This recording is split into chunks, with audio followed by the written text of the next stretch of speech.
Le mensonge, c'est croire qu'une chose de ce monde a du pouvoir en elle-même.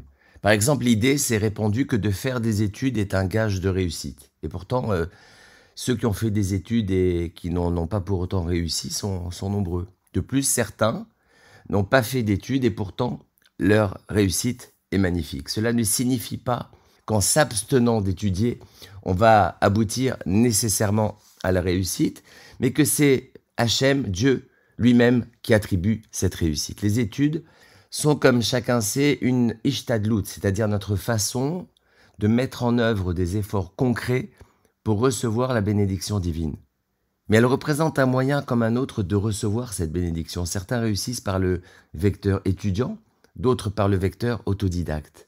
Peu importe le moyen qu'on utilise pour obtenir une chose ou atteindre un but, il est nécessaire de connecter ses efforts au divin.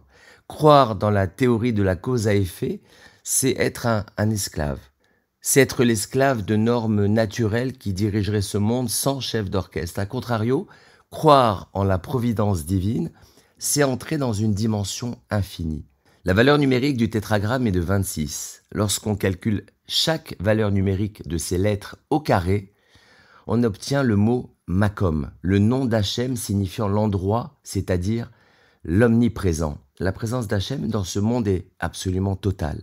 Elle est au carré, c'est-à-dire qu'elle possède plusieurs dimensions.